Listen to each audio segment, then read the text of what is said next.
Hi, my name is Katie and I'm here to guide you on how to facilitate the SEAS manual online and remotely. We designed SEAS in a way that it does not require experts to facilitate its modules. Rather, it can be facilitated by trained educators who can support, enable, and empower their students while they figure out their way through any crisis situation. In running SEAS remotely, facilitators are expected to have mastery of program design and facilitation skills that are adaptable to different modes of delivery. To master the SEAS program design, you should read the manual and understand the overall program framework, familiarize yourself with module objectives, activities, and talking points, practice delivering the modules, and if needed, translate the terms to the local dialect, and adjust the activities to suit the mode of delivery, resources, and nature of your learners. To develop your facilitation skills in delivering SEAS online and remotely, try to practice active listening, integrating, process observation and analysis, effective communication techniques, and creating unconditional acceptance and support. Active listening requires that the learner fully concentrate, understand, respond, and then remember what is being said.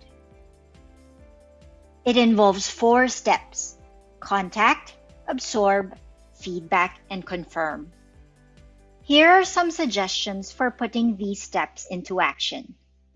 Contact by listening to each student attentively and reinforce what is being said through nonverbal responses like nodding. Absorb by taking in what each student says, as well as their body language or facial expressions without judgment or evaluation. Feedback by paraphrasing and summarizing what the student says back to you, and then confirm by validating with your students if you were able to accurately understand their ideas.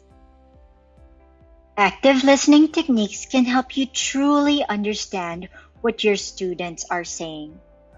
To deliver SEAS, you must be able to integrate different ideas.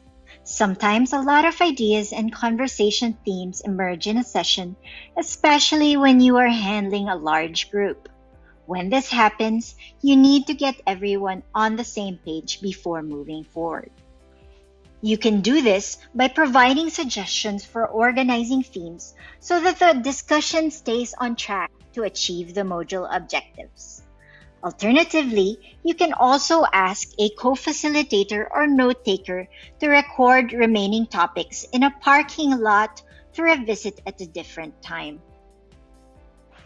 Process observation and analysis, or POA, involves observing the interactions and atmosphere within a group. In a traditional classroom, it's easy to watch for students who are falling asleep, fidgeting, or not paying attention. However, for online delivery, facilitators need to look more closely for other indicators such as tone of voice, facial expressions, and level of participation in the discussion. A good example of practicing POA is when multiple participants want to speak at the same time.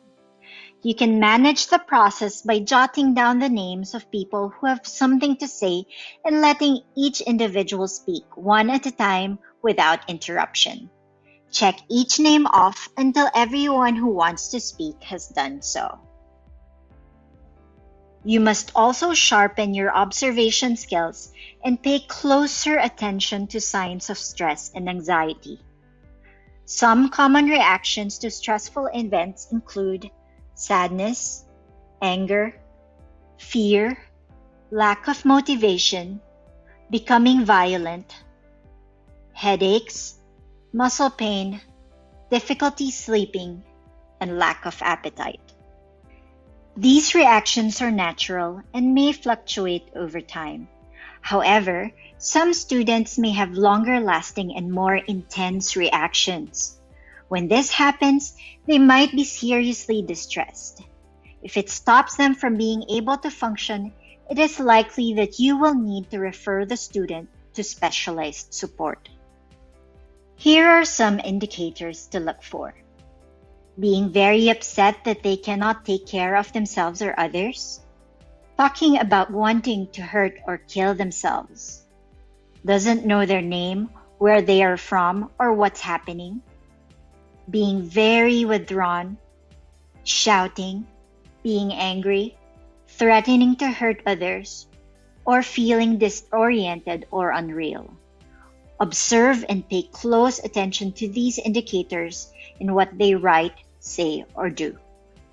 Once you know what signals to look for, let me also share with you some techniques that can help you be more effective in delivering Cs online and remotely. First, pay attention to your vocal delivery to keep your students engaged.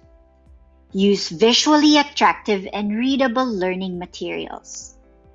Be precise with your language. Provide feedback effectively.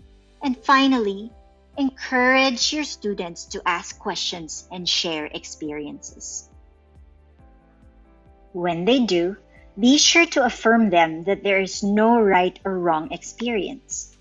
Even if from a distance, it is important for you to create a safe space for students to have unconditional acceptance and support.